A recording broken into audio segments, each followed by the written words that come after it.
minasyaitonir rajim. Bismillahirrahmanirrahim.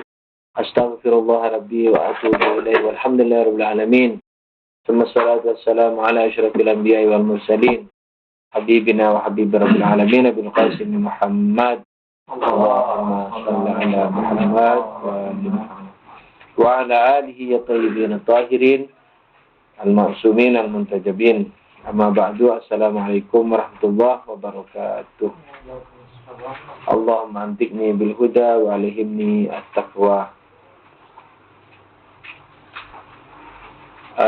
Qala ar-rabi'atu annahu ta'ala muridun wa karihun. Betul kan? Ya.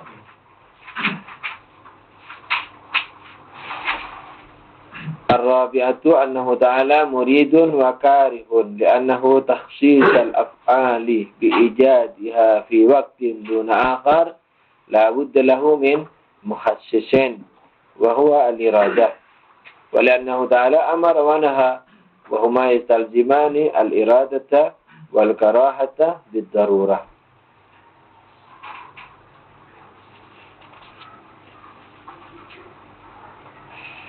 Aqulu ittafaqal muslimun ala wasfihi bil iradah wa ikhtalafu fi manaha. Faqala Abu Husain al-Basri hiya ibaratun an ilmihi ta'ala bima fil fi'li min al-maslaha ad-da'i ila ijadiha. Wa qala an-Najjar ma'naha annahu ghairu maghlubin wala makruhin. Wa ma'naha idan salbiyun. Lakin hadzal qa'il أخذ لازم الشيء في مكانه. وقال البلخي هي في أفعاله عبارة عن علمه بها وفي أفعال غيره أمره بها. فإن أراد العلم المطلق فليس بإرادة كما سيأتي، وإن أراد المقيد بالمصلحة فهو كما قال أبو الحسين المصري. وأما الأمر فهو مستلزم للإرادة لا نفسها. وقالت الأشاعرة والكرامية وجماعة من المعتزلة أنها صفة زائدة. Nah, ini matlab kedua. Matlab pertama,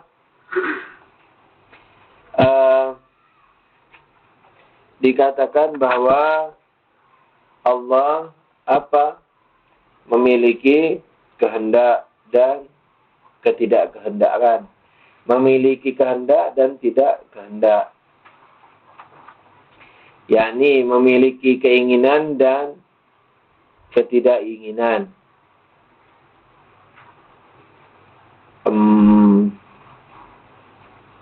Karoha, yakni lawannya ingin. Kalau dalam istilah fikih karoha itu apa? Iya, makruh itu apa? Tidak disuka. Tapi yang dimaksudkan di sini tidak ingin. yakni Allah punya keinginan dan tidak keinginan. Mesti disebut tuh tidak keinginan. Jadi biar bahasanya rusak, tapi matlabnya nyampe.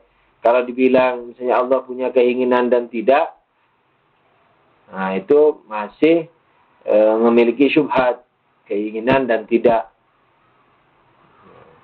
Tapi kalau sudah dimengerti bahwa keinginan dan tidak keinginan, dibilang keinginan dan tidak ada masalah. Sebab kalau dikatakan tidak, itu berarti tidak punya ide.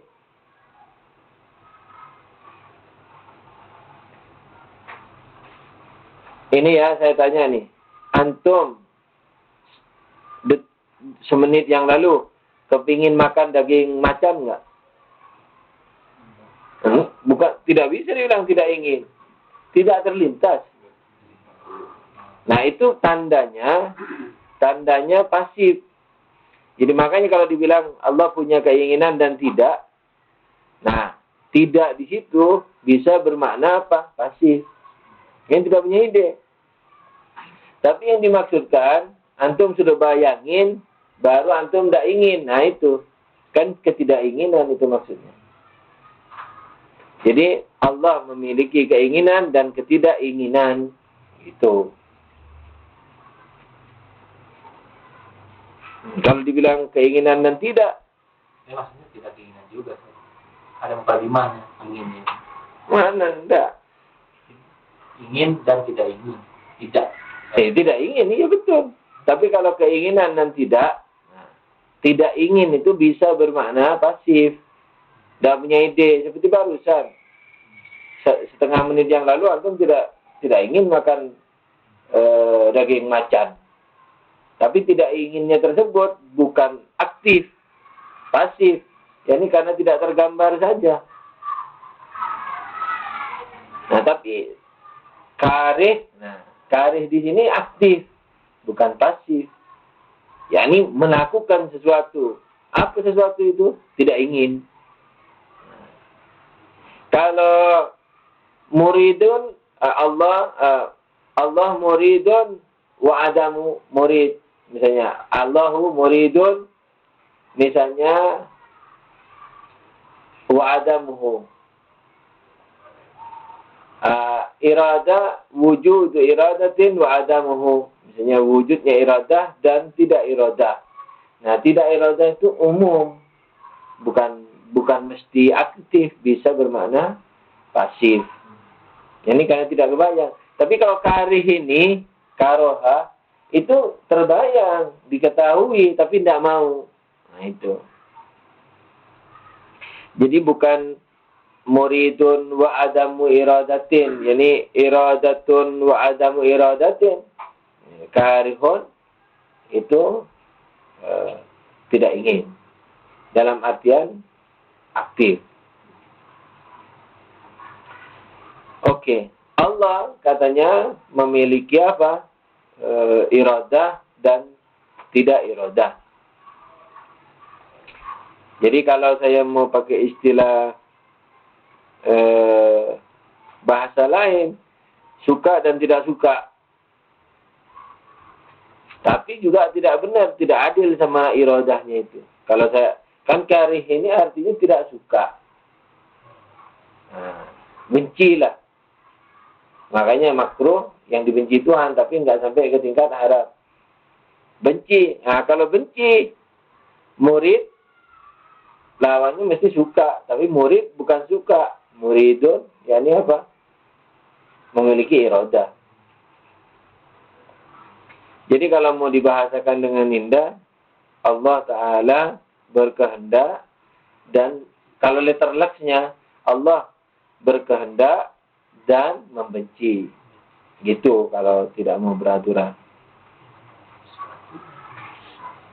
Li'anna, kenapa begitu? Li'anna takhsisal af'al bi'ijadiha fi waqtin duna akhar, karena mengkhususkan perbuatan untuk menciptakannya di suatu waktu, tidak di waktu yang lain, itu sudah tentu memerlukan kepada pengkhusus.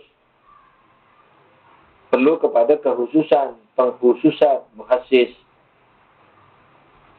Apa muhassisnya? Iradah, kehendak. Jadi mencipta sesuatu di hari Senin, tidak mencipta di hari Ahad atau di hari Selasa, itu sudah tentu harus punya kekhususan daripada penciptaannya itu. Kenapa tidak dicipta di hari Ahad? Kenapa tidak dicipta di Selasa? Kok dicipta di hari Senin? Kok dilakukan sama Tuhan di hari Senin? Itu kenapa? Karena padahal Tuhan kuasa mencipta di hari Ahad. Tuhan kuasa mencipta di hari Selasa. Tapi kenapa dicipta di hari Senin? Nah, pasti ada hal lain yang mengkhususkan. Yang tidak ada pada hari Ahad, yang tidak ada pada hari Selasa. Apa kekhususan itu? Kehendak. Itu. Jadi Allah mencipta manakala menghendaki.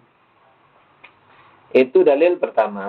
Yani Allah punya kehendak dan ketidakkehendakan. Kenapa memiliki kehendak? Dalil pertamanya apa? Allah mencipta di suatu zaman, tidak mencipta di zaman yang lain. Semua ciptaannya begitu. Kenapa dicipta di hari Senin? Nah, itu karena Allah menghendaki. Jawabannya. Dalil pertama. Dalil kedua, wali annahu ta'ala amara wa naha. Karena Allah menyuruh dan melarang, mewajibkan kita sholat, melarang kita zina. Wahuma yastalziman al-iradata. Dan menyuruh dan melarang ini melazimkan, mengkonsekuensikan apa? Irada, kehendak. Wal karoha. Karoha di mana? Di haramnya itu. Makanya karoha itu kalau syadid, kalau keras sekali kebenciannya itu haram, kalau tidak keras makruh. Kalau difikirkan begitu. Misalnya nahinya Allah, larangan Allah itu bergradasi. Kalau larangannya itu dirasa keras, maka itu haram. Istimbat fikihnya begitu. Kalau dirasa tidak terlalu keras, itu dihukumi makruh. Suruhan juga begitu. Kan ada yang mengatakan perintah itu menunjukkan wajib. Sebenarnya perintah menunjukkan bukan wajib. Perintah menunjukkan imbias, misalnya. Mengutus, menyuruh pada satu pekerjaan. Tidak ada kewajiban di situ. Tapi misalnya, kalau suruhannya itu keras, maka itu wajib. Kalau suruhannya itu tidak keras, maka sunnah. Gitu. Ala kulli hal, amar wa nahi melazimi, mengkonsekuini apa? Kesukaan Tuhan, kehendak Tuhan dan kebencian Tuhan. Jadi Tuhan menghendaki dan membenci. Bid darurah secara necessary. Aqulu ittafaqal muslimun ala, insyaallah nanti ada pembahasan ini. Jadi ada ana juga kayaknya dapat ilham lagi. Memang baru dapat ini. Jadi karena tergantung rezekinya antum sama ana juga. Baru dapat, makanya saya serius, saya seger sekali nih hari ini. Dalam artian menunggu sekali dah kedatangan antum. Karena sebelum itu saya ngutang-ngatik sendiri, lalu ada yang menyuruh saya kembali kepada pokok akidah, kepada masalah dasar. Jadi kayak kalau kita membahas usul fikih itu, jadi jangan lupa kepada pokok dasarnya. Dari pokok dasar itu bisa dipecahkan semua masalah. Tapi kalau setiap membahas, misalnya sekarang membahas ta'ala muridun, membahas ta'ala hayyun, tidak ingat kepada pokok dasar. Nah, itu nilai-nilai dasar itu, prinsip-prinsip dasar istilahnya, itu jangan dilupa, di situ kuncinya. Makanya di sini ini terjadi berbagai perbedaan. Lah antum lihat ini, Allah dipahami bahwa Allah memiliki kehendak dan kebencian. Kenapa? Karena Allah mencipta di suatu waktu, tidak mencipta tempat lain. Kenapa di tempat lain itu tidak dicipta? Kekhususannya apa? Kekhususannya karena Tuhan tidak menghendaki. Wajar ini, berpikir begini wajar. Nah, tapi untuk kelas misalnya ulama, kelas talabe, artinya talabe sekarang khususnya, mulai sadrul ke atas misalnya, mungkin sudah waktunya tidak berdalil dengan kejadian yang ada di alam semesta, tapi langsung membahas Tuhannya itu. Jadi burhan siddiqinnya itu dibawa kemana-mana gitu. Nanti ya anda ceritain. Ini anak oret-oret nih karena baru bikin, tapi konsepnya sudah ada. Jadi konsep asalnya itu, tapi kok bisa ke sini? Nah itu yang saya katakan ilham. Kalau benar, walhasil kalau salah ya ilham dari setan. Kalau benar ya berarti dari Tuhan. Setannya nyaut, enak semua yang salah dari aku katanya. Dari kau sendiri. Iya, bisa dari aku juga. Kompromi. Aku loh, ittafaqa, ini kita terusin dulu. Jadi dalilnya ya. Jadi dalilnya karena Allah mencipta di suatu waktu, tidak mencipta tempat lain. Nah, itu berarti punya kekhususan. Kekhususannya itu bukan waktu itu. Kekhususannya bukan kudrah Allah juga, karena Allah Maha Kuasa. Apalagi kudrah punya. Waktu nggak ada yang mencegah. Siapa yang bisa mencegah Tuhan mencipta hari Ahad? Nggak bisa dicegah-cegah. Maha Kuasa lagi. Ya sudah. Berarti kekhususan penciptaan hari Senin kehendak. Yang kedua, karena dalam syariat ada perintah dan nahi. Kewajiban, suruhan Tuhan dan larangan Tuhan. Itu berarti ada kesukaan dan kebencian pada diri Tuhan. Sebagaimana antum ingat bahwa walaupun ini tidak dibahas di sini sampai akhir dia. Jadi iradah itu, keinginan Tuhan itu ada dua macam. Tapi di sini tidak dibahas. Keinginan takwini, keinginan tasyri'i. Keinginan takwini, yakni keinginan dalam penciptaan. Keinginan tasyri'i, keinginan syariat. Yakni Tuhan punya keinginan dan ketidakkeinginan.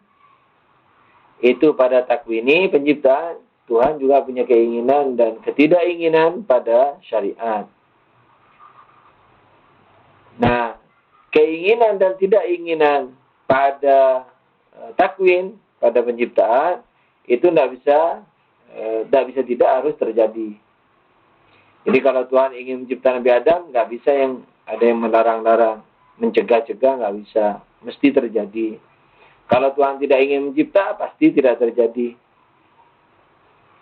Nah, tapi kalau keinginan tasyri'i, itu tidak mesti terjadi. Allah ingin kita mengabdi, bisa aja kita nggak ngabdi. Gitu. Makanya yang di Quran itu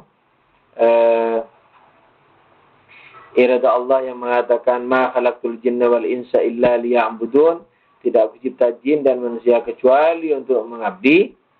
Nah, itu kalau di ilmu kalam atau filsafat, tidak aku cipta jin dan manusia kecuali untuk mengabdi, itu bermakna tasyri'i.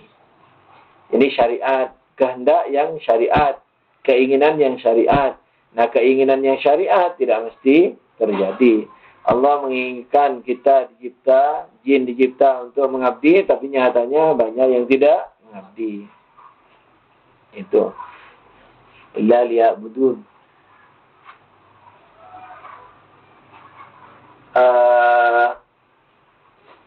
Tapi kalau di irfan mungkin bermakna lain.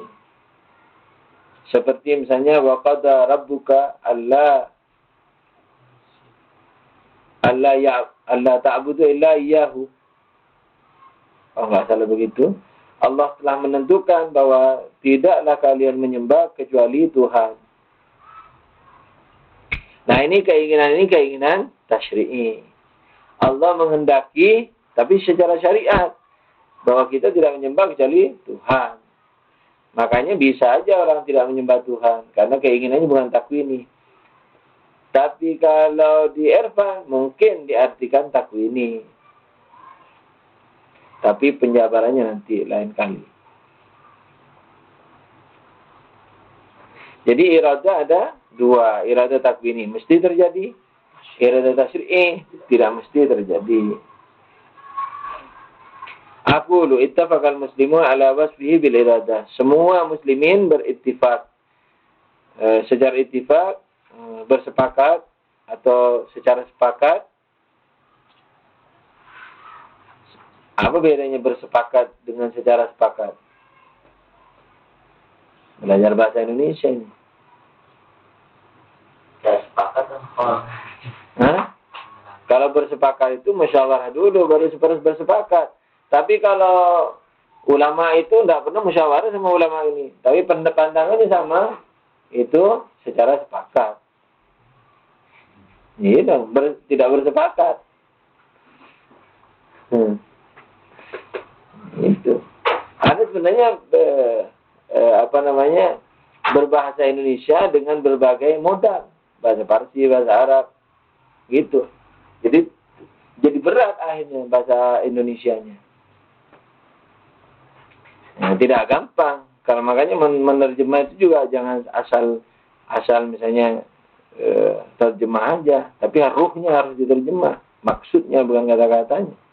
Kalau ditarik ke dalam bahasa Arab gimana?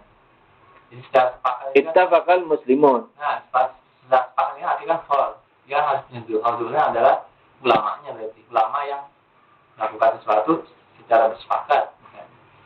Nah, kalau bersepakat ini kata kerja. Kalau ittafaqa secara bahasa Arab itu tidak mesti harus musyawarah.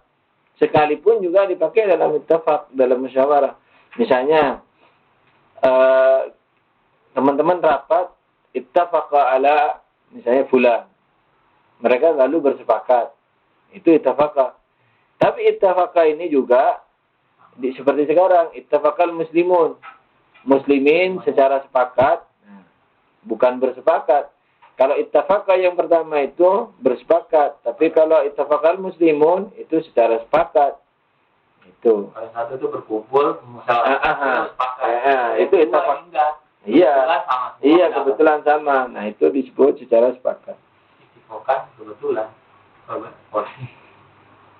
Jadi ittafaqal muslimun jangan diartikan bersepakat, muslimin bersepakat.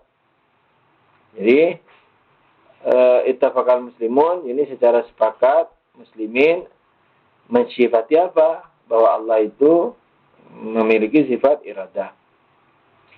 Tapi waqtalafu fi ma'naha. Nah, sekarang kita sudah membuktikan dalam buku ini sudah dibuktikan dengan dua arah, dengan dua dalil.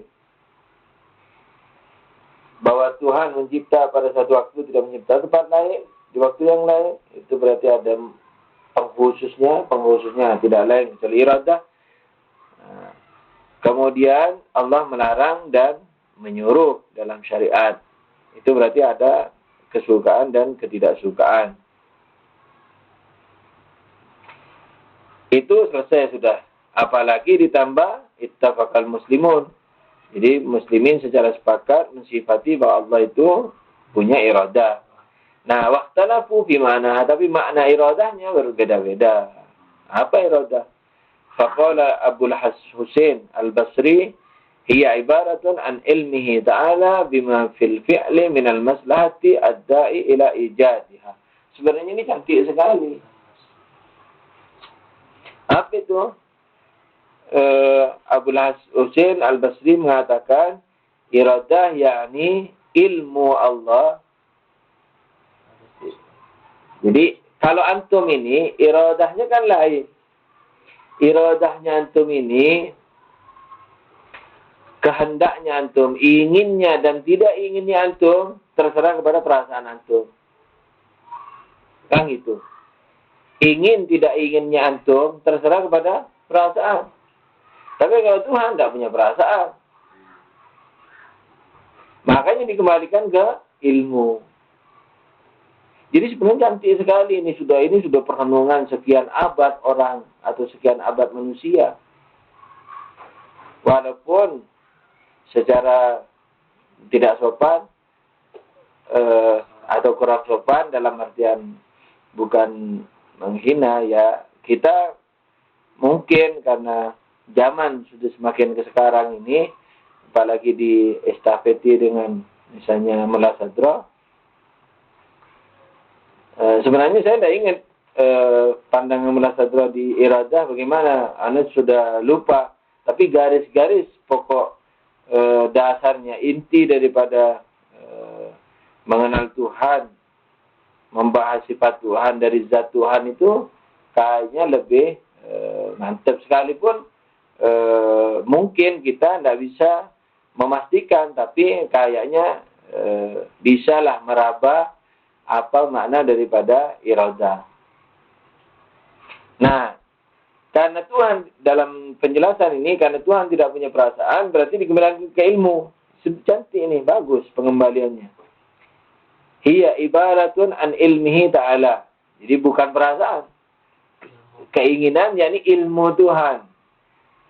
Terhadap apa? Terhadap perbuatan yang memiliki kemaslahatan. Yang menuntut penciptaan. Atau yang melazimi, yang mengkonsekueni penciptaan. Ini dipagari sama dia. Ini cantik kalau antum suka akal-akalan. Akal-akalan main akal maksudnya, bukan akalan apa. Suka main akal. Ini dia magari supaya nggak diiskal nih.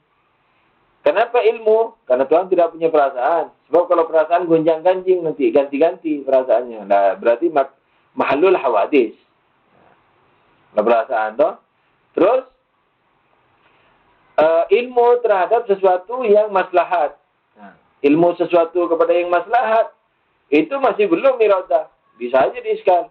Ilmu kepada yang maslahat belum tentu menunjukkan iradah.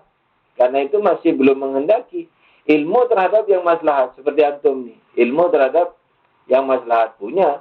Tapi bukan kehendak. Misalnya maslahatnya antum. Umpamanya belajar. Belajar rajin. Jadi mujtahid. Tapi tidak didukung oleh kehendak antum. Belajar mesti 15 jam sehari. Maslahat. Tapi kenyataannya 7 jam. Umpamanya. Berarti belum kehendak. Nah, diterusi sama dia. Ad-da'i ila ijadihi. Nah, yang menuntut kepada pengadaannya, penciptaannya. Iya, maslahat yang menuntut kepada pengadaannya. Nah, jadi ada warna kehendak di situ. Ilmu terhadap sesuatu yang maslahat, yang mengkonsekueni, yang melazimi, yang berbuntut kepada penciptaan, yang menuntut kepada penciptaan. Nah, itu berarti kehendaknya. Jadi kehendaknya ini sebenarnya ditentukan kepada apa? Ad-da'i ila jazih ini. Nah, tapi akarnya bukan perasaan. Mana? Ilmu. Jadi cantik sudah ini. Mbak Bula Jasyar memang cantik. Itu tinggi nih, ilmu tinggi. Asal bisa mengurai. Tapi kalau tidak diurai begitu saja, ya ilmu kalam biasa. Kalau diterjemah saja ini selesai ilmu kalam biasa. Nah, tapi kalau kita teliti dari mantik, misalnya, nah ini kunci-kunci semua ini. Kenapa ke ilmu? Karena tidak punya perasaan. Kalau punya perasaan, mahallul hawadis. Menjadi tempat kejadian. Perubahan. Nah, perubahan baru. Tuhan qadim. Nah. Yang kedua, kepada yang maslahat. Sebab Tuhan maha suci. Nah. Mengetahui yang tidak maslahat, yang buruk kemudian dicipta. Itu. Jadi maksudnya ilmu ini pertama membayangkan masalah, adanya masalah dulu. Tapi kemudian masalah ada dua, masalah yang tidak dituntut dan ada yang masalah yang dituntut. Tuntut, iya begitu. Ini yang diciptakan. Nah, makanya ada kehendak. Nah, mungkin juga ini harus dibuat lawannya karena yang dibahaskan bukan hanya iradah. Karaha. Jadi kalau karaha apa? Ilmuhu ta'ala bima fil fi'il minal mafsadah ad-da'i ila nahyihi. Ya, gitu dong. Harus dianu ini karena bukan hanya iradah. Ini juga kekurangan mungkin kalau boleh. Tapi karena mungkin dianggap jelas ya tidak perlu ditulis. Kali ini buku berbobot, jadi buku bukan dibaca, harus dibelajari dengan guru. Nah, di sini iradah karohannya mana? Tidak disebut, karena dianggap mudah. Tapi harus dibuka oleh seorang yang ngajar. Karohah jadi apa? Jadi ilmuhu ta'ala bima fil fi'li aminal mafsada itu mafsada ad-da'i ila nahyihi. Itulah ad-da'i ila adami ijadihi. Yang lebih bagus adami ijadihi aja. Yani yang menuntut kepada negasi terhadap penciptaannya. yakni yang menutur kepada ketidakpenciptaannya. Gitu. Wa qala an-Najjar. Wa qala an-Najjar ma'naha annahu ghairu maghlubin wala makruh. Jadi Tuhan kehendaknya yakni apa? Dibilang dia tidak kalah dan tidak dipaksa. Karena memang memusing, makruh yakni dipaksa. Makruh yakni dipaksa. Seperti antum ditodong senjata. Antum sekarang makan kue. Nah, makan kue itu apa? Menghendaki iradah. Tapi ditodong senjata. Lalu ditanya, harta apa nyawa? Antum memilih apa? Nyawa, harta diambil. Nah itu dikatakan apa? Dipaksa. Nah, itu ikhtiar. Tapi dipaksa. Jadi antum memilih. Jadi harta apa nyawa? Saya memilih nyawa. Sebab kalau nyawa tidak dipilih, harta juga diambil. Yang milih nyawa, harta diambil. Kan memilih berarti saya menimbang dulu, saya baru memilih. Tapi dalam keadaan dipaksa. Nah Tuhan, maknanya berkehendak itu apa? Tidak kalah dan tidak dipaksa. Tidak kalah yakni sama sekali tidak dibunuh, umpamanya, tidak kalah dalam perang, umpamanya, atau tidak dipaksa. Apa maknaha idzan salbi? Kalau begitu berarti maknanya makna salbiah, negasi, makna negasi. Kan antum memaknai sesuatu, kenapa makan? Antum mengatakan apa? Supaya kenyang. Tapi ada, kenapa makan? Sebab karena lapar. Ya. Nggak mau lapar. Belum negasi itu. Yang negasi itu gini, kenapa makan? Supaya tidak lapar. Atau supaya tidak lemas. Supaya tidak lemah. Nah itu negasi. Jadi penjelasan tapi dalam bentuk negasi. Ya, sebenarnya itu tidak lemah itu efek atau konsekuensi dari sehat. Jadi yang benar itu bukan yang benar, yang penjelasan positif adalah kenapa kamu makan? Supaya sehat, supaya kuat. Nah, iya efek, tapi efek positif. Aslinya itu. Di mana ada makan supaya tidak lemah? Tidak ada. Makan supaya sehat. Nah, kelaziman, konsekuensi sehat apa? Tidak lemah. Gitu. Jadi penjelasan bahwa Tuhan tidak kalah dan tidak dipaksa itu penjelasan salbi, bukan penjelasan negasi, bukan positif. Bukan dalam bentuk proposisi positif. Lakin hadzal qail akhadha lazim syai' fi makani. Jadi ada lazim, ada malzum. Ada yang dikonsekuini, ada konsekuen. Nah, dia mengambil apa? Konsekuensinya ditempatkan kepada yang dikonsekuini. Yang dikonsekuini apa? Tadi itu kekuasaan. Hebat. Tuhan berkehendak karena apa? Ilmu terhadap sesuatu yang maslahat dan menuntut kepada penciptaan. Nah, konsekuensinya kalau begitu apa? Tidak kalah.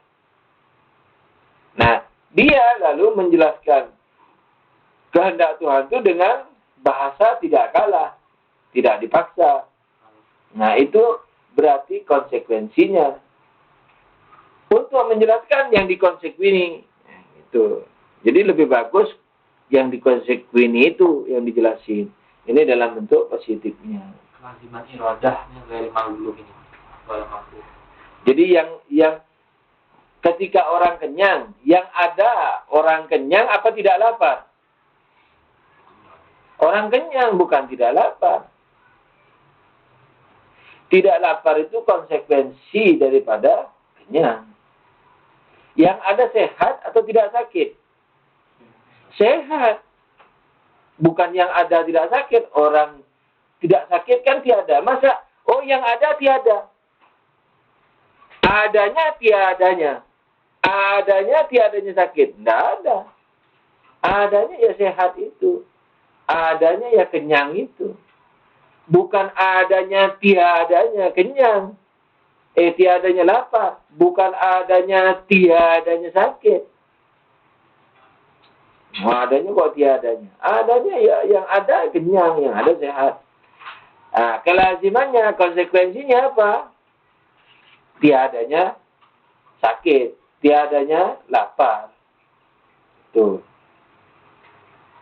Nah, oke, ini penjelasan daripada Najjarnya. Sekarang, kenapa Najjar mengatakan Allah tidak kalah? Allah tidak dipaksa. Kehendak Allah, yakni Allah tidak dipaksa, Allah tidak kalah. Kenapa dia menyatakan seperti itu? Kenapa tidak seperti misalnya Abul Husain? Karena susahnya. Jadi, kalau Tuhan dibilang menghendaki suka dan benci seperti kita, nanti Allah menjadi tempat hawadis, menjadi tempat yang baru, kejadian-kejadian, tragedi. Nah, jadi susah menjelaskan itu. Tapi kenyataannya memang mencipta di hari Senin, tidak mencipta di hari Ahad. Sesuatu yang dicipta di Senin tidak dicipta di Ahad, tidak dicipta juga di Selasa. Kenyataannya mengharamkan sesuatu. Kenyataannya dalam Al-Quran membenci. Kenyataannya yuhibbu, menyintai. Bagaimana ini? Akhirnya pusing-pusing. Ya udah, Allah tidak kalah dan tidak dipaksa. Itu artinya iradah. Jadi bukan menghendaki kayak kita. Misalnya menghendaki sesuatu, jalan pergi. Allah ketika menghendaki sesuatu terus serius kepada kehendaknya itu. Bukan seperti itu. Gitu. Kira-kira begitu. Kita bilang tidak didikte dan tidak dipaksa. Ini maknanya dari maghlub. Tidak didikte dan tidak dipaksa. Didikte itu kan dipaksa. Iya kan. Nah, kalau makruh itu didikte. Hah? Bahasanya agak aneh gitu. Kalau kenapa? Tidak dikalahkan. Iya, tidak dikalahkan. Tidak aneh. Ya aneh. Siapa yang mau ngalahin Tuhan? Akan tetapi harus dipasang. Karena ini batasan. Tidak boleh ada kekurangan. Jadi penjelasan limit. Ini dari maghlub ini lebih parah dari ijibur qadar. Iya. Lebih parah dari dikte. Jadi Allah tidak kalah dan tidak didikte. Gitu.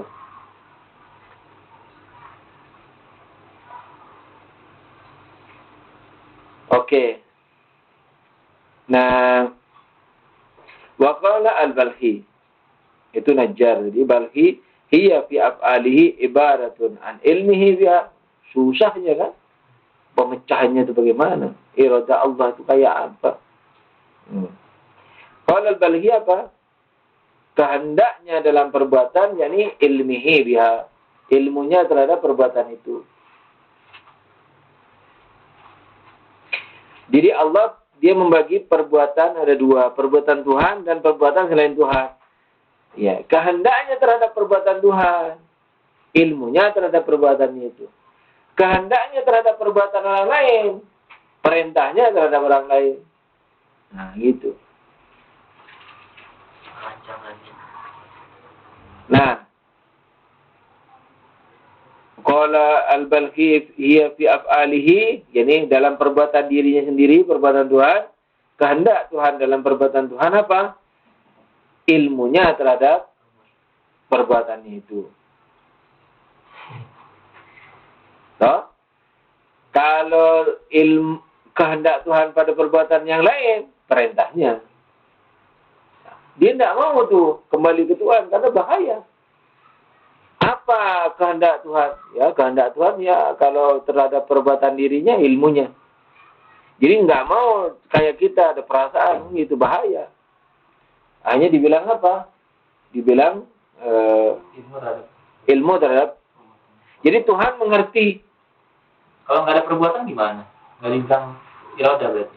Nggak dibilang irodah, iya. Kalau nggak ada perbuatan. Iya. Kan banyak hal yang diinginkan tapi tidak ada perbuatan. Ada kan? Dia tidak mau kembali ke situ. Karena kalau kembali ke situ, misalnya, makanya tidak lengkap. Jadi, kalau sekedar ilmu, banyak ilmu yang tidak dipraktekkan. Nah, makanya ilmu yang yadda'i ila jadi yang punya Hasan Husain Basri ini paling lengkap. Nah, sedangkan kehendak Tuhan terhadap perbuatan yang lainnya, dibilang apa? Dibilang,